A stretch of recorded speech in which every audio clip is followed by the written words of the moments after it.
Why wouldn't you, just to see if it does anything to the offense, give him an opportunity to go in there and play?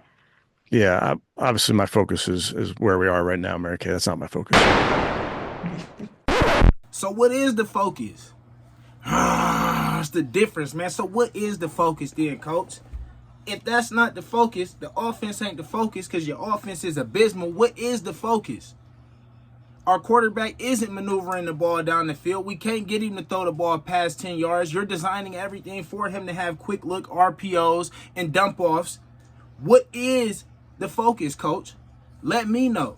Because the focus should be trying to make our team better, trying to make our offense better. We have a top flight defense, a top 10 defense in the league. So the focus should be trying to get our offense to at least be comparable, to at least be able to play complementary football, to at least be able to move the ball down the field and not go 3 and out consistently, making our defense exhausted. What's going on, coach? So once again, I ask you the question, what is the focus, man? Coach, in the preseason, holla at me, man. Come on, bring it in here, bring it in here, bring it in here. Coach, in the preseason, you said we were going to have a fair quarterback competition, okay? SHEDEUR got 0 reps with first team since day one. As soon as they got off the plane, shout out to G. Bush, man. As soon as they got off the plane, man, my boy Dillon Gabriel was really getting reps immediately. He was splitting reps with Joe Flacco and Kenny Pickett. We got rid of Joe Flacco. We got rid of Kenny Pickett. Okay, so now we've seen Gabriel, who's had all of the reps. We've seen him with all of the extra, first team this, first team that. He's got to work with the guys. He's not throwing the support staff. He's not throwing the ball to trash cans. He's actually working with Jerry Jeudy. He's working with, all of the guys, Tillman, our freaking tight end, Njoku. He's working with the guys. He's working with our top flight new running backs, Quinshawn Judkins. We got Sampson. We still got Tiptoe and Jerome Ford. He's working with all of these guys. So at this point, I ask you, what is the focus? Because our quarterback, 4 games in, he hasn't shown anything. I asked somebody, show me one throw where it's like, dang, okay, that was a cold throw. He threw that in between a window where it was like, geez, that's an NFL type throw. Show me one play where it's like, okay, this guy is, he has something we can build on. Show me. Roll the clip, man.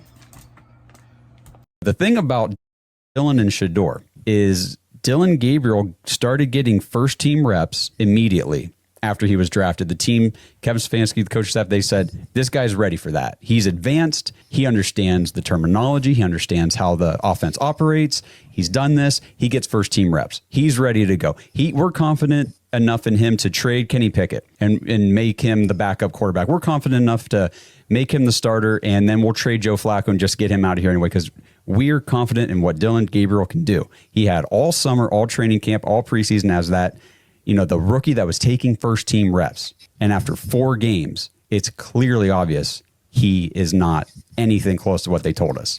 And all they've told us is that SHEDEUR is not any of that stuff. This is supposed to be Kevin's guy, and he can't even run the freaking offense for Kevin. But now it's been 4 games. In 4 games, you should have seen at least a throw, a play where you said, ooh. Now there you go. That's a play that a franchise quarterback or a good starter can make. Hasn't been a single one yet. 4 games. I don't care what anybody says. That's enough time to evaluate and say it's not going to be there. There's been, like you said, no glimpses. Just is what it is. It's another failure at the quarterback position for the Browns. So at this point, we can see Dillon Gabriel hasn't done anything. So what's the real issue, coach? We talking about focus. That's not the focus you say to Mary Kay Cabot. Okay, so what is the focus then, coach? Because you don't want to give him a shot, but why? We drafted 2 quarterbacks. Okay, so let's rewind this. Let's rewind this. We started the season with 4 quarterbacks on the roster plus Deshaun Watson. Okay, now we move forward. We've gotten rid of 2 of those quarterbacks. So we're left with the 2 rookies and Deshaun Watson waiting to come back off an injury, which we ain't worried about, buddy, and we'll get into him later. But at this point now, we've seen what quarterback A has, and it's nothing that's like, I think we can build around this. So please explain to me and please explain to the nation what is the big hang up with seeing what quarterback 2 can do, especially in lieu of us having 50 million draft picks that we can use next year, as far as to if we per se want to get one of these garbage time quarterbacks that's in the NCAA coming out in 26. So we could potentially take a pick and get a new quarterback. So don't you think at this point that we should definitely take a look and see what we have on our roster with both quarterbacks? We've seen A. Can we please see B? Roll the tape. They drafted SHEDEUR Sanders. they are unwilling, clearly, to allow SHEDEUR Sanders to man the offense in a real NFL game. Kevin Stefanski was asked about it, and he said, I'm not concentrating on the current development of SHEDEUR Sanders. I'm worried about what we're worried about. I'm now convinced that we need to do a deeper dive investigation into why they are so reluctant to give the kid a shot. I don't know that it's going to be any good. I think there's as good a chance that he stinks as that he's decent. I don't know. I've never seen him play at the NFL level. I thought his college career was a little over-embellished, but to his credit, he played well in college. I just don't know how well, and I think a lot of the hype was because of his dad, who's regarded as one of the great athletes of all time. But it just doesn't make sense when you acknowledge the fact that NFL coaches and owners would literally trade their moms into sex slavery to win games. It is a win at all costs proposition in the NFL. They cannot win with Dillon Gabriel playing the way he has played. No one can argue that. So then what's the rationale for drafting a kid as a insurance policy to the first kid drafted not being good, so at least you have another young kid on the roster, and then not playing him? There's something else going on, and we just don't know what it is. But we're going to get to the bottom of it. I promise you that. So now it comes to a point. Once again, shout out G. Bush, man, because he's one of the guys that got me started on this, man. But now it comes to a point, though, in the season where it's real. There's real bullets flying. There's real wins and losses on records. And no matter how much you can think Andrew Berry and Kevin Stefanski is locked into their position and they're going to be back next year, it's different when L's start flying and media starts giving critiques and there's all these big names looking at you guys like, what the heck are you doing? It's different when that pressure starts hitting the Haslams.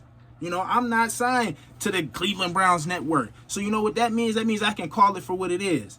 Our owner is greedy and he does what he wants to do. He's not really concerned about winning, but his ego will lead him to take somebody. Example, Manziel. Example, SHEDEUR Sanders.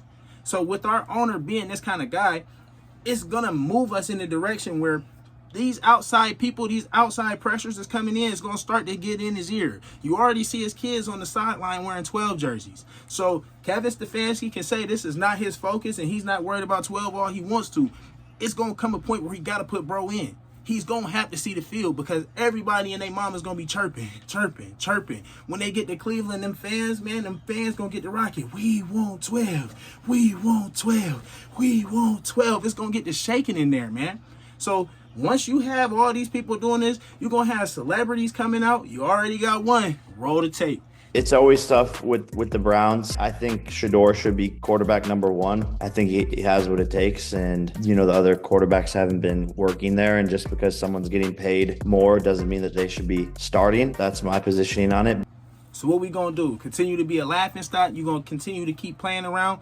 Browns fans, we going to keep allowing this junk every Sunday. We come out with our hopes up thinking we going to do something. And this clown keeps coming out here and giving us the same BS middle school offense. The same thing we was running in 7th grade and Pee Wee. Dump off left, dump off right. Reverse pass with one receiver in route. We going to keep accepting this, man. Come on, bro. It's the NFL. I'm tired of it. We've been waiting too long, bro. People done aged out and died waiting on the championship. I ain't trying to be 65 still talking about, oh man, I can't wait, them Browns gonna get them one day. Hell no, bro. Cut the BS. Let's go ahead, bro, and turn the ship. If we got to get Stefanski and Berry up out of there, get them up out of there, bro. Bring somebody else in. We need a new regime, new something, bro. Free 12, because he should be getting a chance. So I'm gonna leave y'all with that, man. Tap in the comments, let me know what you think. Like, subscribe, because y'all boys just be watching. Y'all some lames, some hams. But you know what it is, man. The difference.